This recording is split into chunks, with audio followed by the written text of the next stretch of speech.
بعد أعوذ بالله السميع العليم من الشيطان الرجيم بسم الله الرحمن الرحيم والصلاة والسلام على سيدنا محمد رفيع الدرجات وعلى آله وصحبه وسلم تسليما mbokki jullit yi mbokki lislaam mbokki Sénégal asalaamualeykum wa rahmatullahi taala wa barakaatuhu.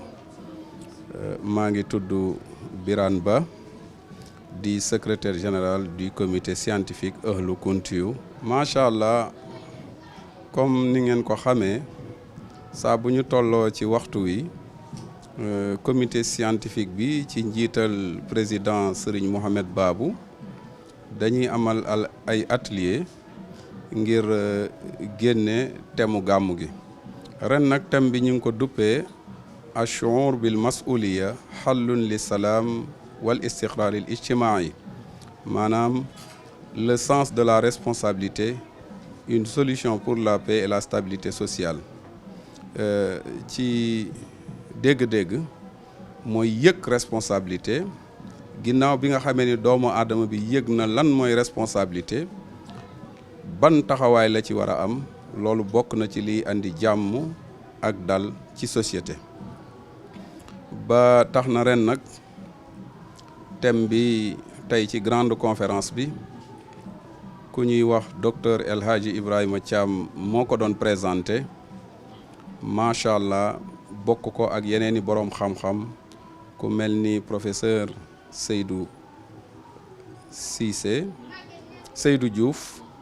ak Bachir oustaz Bachir Thiam. ca tey aussi bi ñu duggee ci thème bi xuus ci gis nañ bu baax ni responsabilité muy warugar ci boppam dafa taxawee ci ñaari anam. dafa am lu tubaab di wax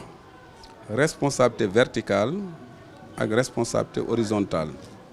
maanaam responsabilité verticale mooy bi dox sa diggante ak sa boroom. responsabilité horizontale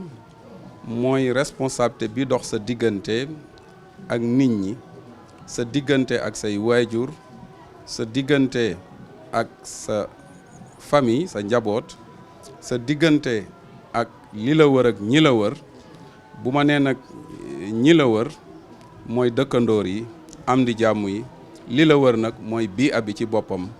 muy environnement bi, donc day laal ba laal société. mu am tamit beneen responsabilité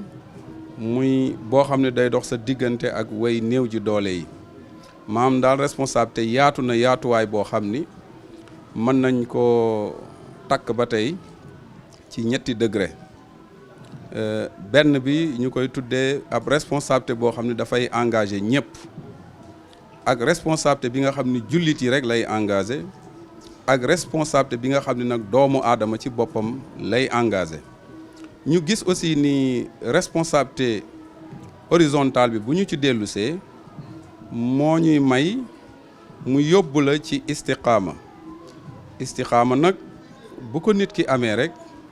am na texe, ca ku am texe incha allah sa fay mooy aljanna. ndax bu fekkee ni responsabilité bi nga xam ne mooy bu horizontal bi nga xam ni yi ma tudd sànq mooy alaaka yooyu di am ci diggante say waajur, société bi, environnement bi, njaboot gi, am di jàmm yi.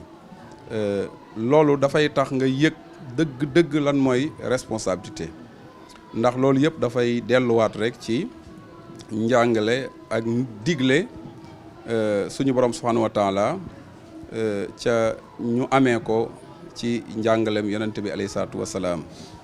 boo ko toppee donc da ngay gis ni da ngay am juboo ak sa borom,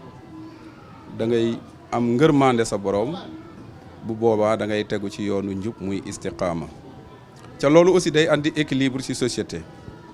wante bu fekkee ni nag ñàkk yëg lan mooy responsabilité day andi désordre, day andi kaw, day andi li ñuy tuddee fawda. ca fawda boobu day dem ba da lay togg sax ay bàkkaar. bàkkaar yooyu da lay yóbbu ci texee di wala iyaazu billah jahannama rek ngay mujjee. lii daal mooy ci tënk li nga xam ni mën nañu ko jël ci yëg lan mooy responsabilité ak warugar ci boppam bi ginnaaw bi nga ko yëgee ba noppi ban taxawaay nga ci war a am ngir mën a andi jàmm ak dal ci société bi. waaw li tax ñuy choisir thème bi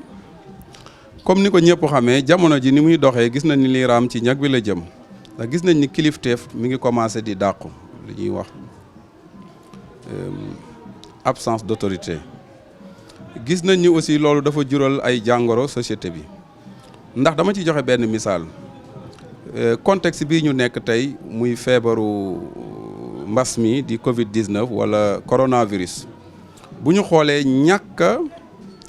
doxal suñu responsabilité bokk na ci li tax feebar bi law ndax suñu borom subhanahu wa taala li mu ñu sant buñ ci tënkoo rek wàccuñu ko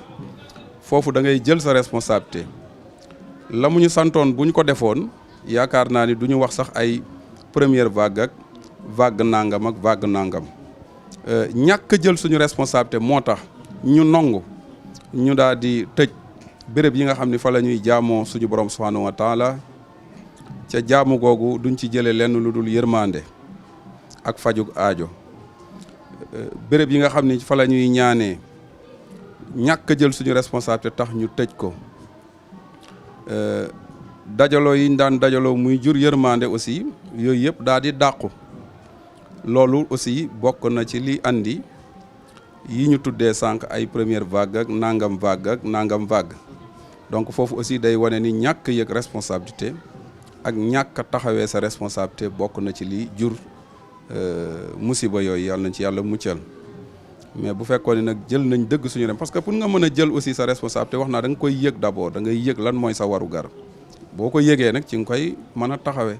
soo ko taxawee rek incha allah résultat bi moom najaaxa rek ngay am.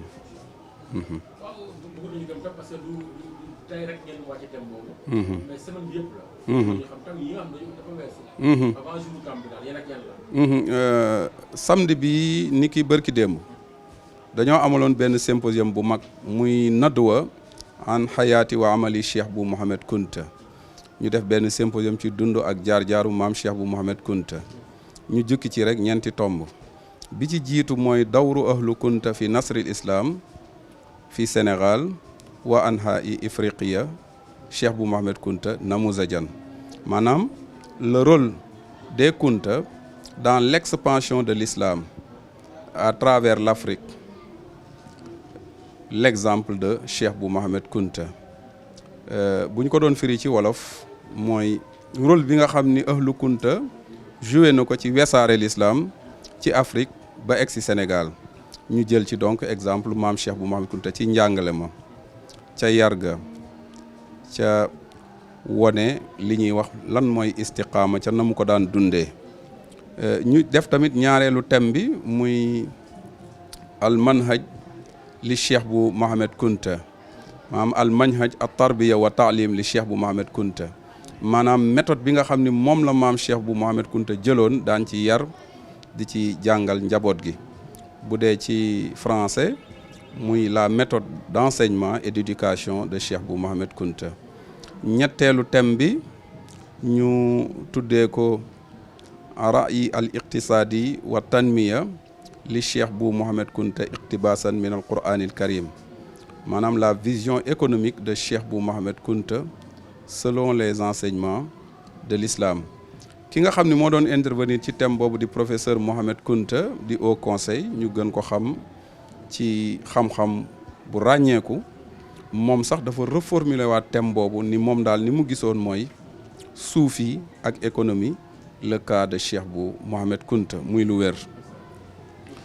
ñeenteelu thème bi nag di alaqa xisnul jawaar bayna Cheikh bu Mouhamed Kunta maa al usra al kuntiya maanaam les relations de bon voisinage de Cheikh bu Mouhamed Kunta avec la famille kuntiyu maam Cheikh bu Mouhamed Kunta dëkkin bu rafet bi mu doxaloon digganteem ak ay mbokki boppam muy ahlu Kunta gi nga xam ni ci la bokk mu am nag beneen thème boo xam ni dañu ko jël duppee ko alaqaatu bayna Cheikh bu Mouhamed Kunta ma a turuq a suufiya fi Sénégal maanaam maam Cheikh bu Mouhamed Kunta nekkinam dëkkinam ak jëflanteem bu rafet ak nawleem yi nga xam ne ñoo nekk ci këru diine yi. waaw bëggoon nañu nekk. waaw ci tënk rek. benn bu nekk rek nga jàngatal. waaw ci 5 points yooyu ñu jox. bismillah mën nañu demaat ci njëkk. d'accord thème bu njëkk bi ñëpp xam nañ ni Kunta wesaare diine waxuma sax ci Afrique wala Sénégal wante mën naa ne ci àdduna bi ñu gis Cheikh Abdou Khadir Jeylaan taxawaay bi nga xam ni am na ko ci tariqatul qadriya dem sax ba tariqa bi di wuyoo ci turam Cheikh Sidi Muxtar Kunta nga xam ni 1729 ba 1811 la fi nekkoon moom it am ci taxawaay ba tariqa bi di wuyoo turam ndax na ngeen xam ni tariqatul qadriya Kunta da cee liggéey ba am ci ay tur wax naa benn bi dinañ ko tuddee a tariqa al qadriya ngir li ci Cheikh Abdou Khadir Jeylaan liggéey xayartu dinañ ko tuddee a tariqa al muxtaariya ngir Cheikh Sidi Muxtar lim ci liggéey ak aussi caatam Mohamed al Khalifa li mu liggéey ci tariqa bi dinañ ko tuddee aussi a tariqa al bekaaiya li tax loolu ñu koy tuddee a tariqa al bekaaiya mooy Cheikh Ahmad al Bekaay mi nga xam ne mooy seen maam ñoom Kunta yi ñu koy Cheikh Ahmad al Bekaay bu dam nekkoon ca walaata liggéey bu mag aussi bi mu liggéey ci tariqa bi muy liggéey bu ràññeeku donc Kunta daal ala kulli xaal ñoom ay docteuru société lañ musuñu jóg donc di defar nit di tabax nit jaaree ko ci wesaare l'islam wesaare xam-xam loolu moo tax donc ñu jël thème boobu bu dee ñaareelu thème bi maam Cheikh bu Mohamed Kunta bi nga xam ne moo sanc dëkk bi di Njaasaan al Mahrusa ci atum 1883 atum junni ak juróom-ñetti téeméer ak juróom-ñett fukk ak ñett moom ci boppam dafa amoon méthode boo xam ne moom la daan jëfandikoo di ci jàngale di ci yar ndax maam Cheikh bu bokk na ci méthode bi mu daan jëfandikoo xale bu nekk ci daara ji fekk mokkaloo alquran doo dem tool waaye lan moo tax ngay dem tool day def ci yow xam-xam ba pare xam-xam boobu nag faaw nga exploité ko ngir nga mën a nekk gor piir ngir nga mën a dundee sa ñaq ngir tamit sa jaamu yàlla mën a ñoŋ ba kenn du la mën a corrompre maanaam ger ci bépp anam nag ñetteelu thème bi maam Cheikh bu Mohamed Kunta taxawaay bi nga xam ne amoon na ko ba taxawaloon ay comptoir économique foo dem ci Sénégal ay comptoir commerciaux foo dem ci Sénégal parce que moom da daan bay aussi muy azira njabootam muy xulafaa mi tàmbalee ko ci Cheikh al Bekaay 1914 ba 1929 ñaareelu xalifaam di doomam Cheikh Sidil Amin borom étage bi ngeen gis 1929 ba 1973 Haji Mamadou 1973 ba 76 Cheikh Sidi Yahya 76 ba 87 Cheikh bu Mohamed ñu gën ko xam ci baay bu nga xam ne mooy caatam ñu duppee ko baayam moom mu nekk fi 1987 ba 2006 Haji Mambu mi nga xam ne ñu ngi koy jooy ba tey ca noppeeguñu moom mu nekkoon fi 2006 ba 2018 ba ci xataa xalif bii fi nekk tey di Cheikh al Bekaay ibnu Cheikh al Bekaay ayyadahullah wa nasarahu ñoom ñëpp dañuy bay nekk ay agriculteurs yu mag nekk tamit di yëngatu ci càmm ci lépp loo xam ne rek lu lew la lu dagan ngir yëngatu ngir wane ni nit ki ginnaaw bi nga amee xam-xam loo doon sëriñ loo doon ndongo daatam da ngaa war a dundee sa ñaq loo tax aussi ñu jël thème boobu ca maam Cheikh bu aussi dafa def lu baree bari ci développement doomu aadama ndax wax naa leen ñoom seen cosaan mooy tabax société ku bëgg a tabax société nit ngay tabax boo tabaxee nit rek am société ca moom mut a jóg ci tabax nit parce que dama ciy joxe benn misaal maam Cheikh bu ginnaaw bi mu defee ay xëlawaatam muy xëlwa yooyu mu doon def ak siyaaxa yi nga xam mu ngi ko doon def muy ay tukki doon ko wër ci biir Sénégal benn dëkk la mës a génn muy Gàmbi teg fa tànkam bu ko weesoo dafa toog Njaasaan fanweeri at ak ñett mësta génn jël leeram sànni ko ci dëkk yi may bëgg a tudd ñooñu topp leer gi ba ñëw fii kon kooku liggéey na ci unité africaine kon loolu ci développement personnel la bokk mu bay ci waar wu rëy tey boo demee ci gàmm gi marché bi ñuy tuddee marché malien ca wallahi tur bi sax dañ ci juum mais foire de l'intégration africaine la di nga fa fekk xeet yi di nga fa fekk malien di nga fa fekk burkinabé di nga fa fekk nigérien di nga fa fekk ay camerounais ay guinéen gambien moom waxi noppi Mauritanien yeneen xeet yooyu yëpp mu dajaleen ca xeet yu jafe lañ ñu mën a nekk foofu ca musuñu leen fi àtte loolu réussir na ko ndax daf leen a boole ci benn pas-pas muy lii suñu borom subhanahu wa taala santaane woon mooy waxtasimu bi xablillahi jamian wala tafarraqu kon moom foofu la tegoon tànkam ñeenteel thème bi nag ñëpp xam nañ ko ci jikko yu rafet ya mu doonee ci maamam sayyiduna Muhammad alayhi salaatu wasalaam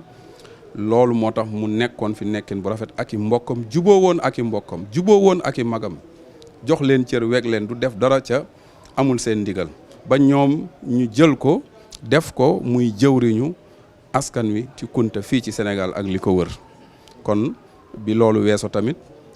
dëkkin boobu rafet boobu ci jikko yooyu nga xam ne donnoon na ko ci maamam Sayyiduna Muhammad moom tamit la doon jëfandikoo ci aturuq asuufiya yi fi nekkoon yëpp ba am lante yu rafet yi sànq rek am na ñun doon waxtaanal fii ma leen di fàttali ni leen boo demee tey Tiwaawan Seydi Babacar radiyallahu taala anhu doon na denc doomu maam Cheikh bu muy soxna Mareem nga xam ni kër ga mu dëkkoon sax ba tey Njaasaan lañ ko tuddee mu nekk daluwaay boo fa demoon léegi boo nee ana Njaasaan ñu yóbbu la ci kër ga Cheikh Ibrahima maam Cheikh Ibrahima Fall radiyallahu taala anhu moom it doon na denc doomu maam Cheikh bu Haaji Mambu bi ma la tuddal sànq rek moom mi ngi doon denc soxna Ami Mbàkke nga xam ni sët la ci sëñ Modou Moustapha di premier xalif ak yeneen yi nga xam ni moo nekkaat ci diggante bi am lante yu rafet yooyu mu amoon ko ak mbokk nawleem yi fi nekkoon ci diine kon lii moo ñu sóob ren ñu daal di jël tomb yooyu yëpp doon ko jukki pour fesal maanaam dund ak jaar-jaaru maam Cheikh bu Mohamed Kunta daal di wàcc si tam ci thème bi muy le sens de la responsabilité une solution pour la paix et la stabilité sociale. waaw li may tëjee mooy di leen jaajëfal yéen waa Tawhid TV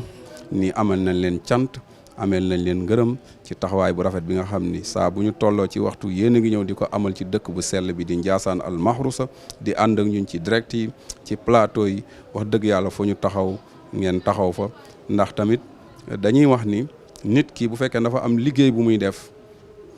ca bu yooxoo bëgg yooxoom egg wër àdduna faaw mu jëflante ak ñu mel ni yéen ndax yéenay mën a jël loolu taaral ko wesaare ko fépp kon amal na leen njëkkal di leen njukkeel di leen ñaanal nag yàlla wéral seen i cër guddal seen fan yokk seen wërsëg gën leen taxaw jàppale seen njiit jàppale tam kilifa gi nekk ak yéen ak képp koo xam rek mi ngi liggéey ci béréb boobu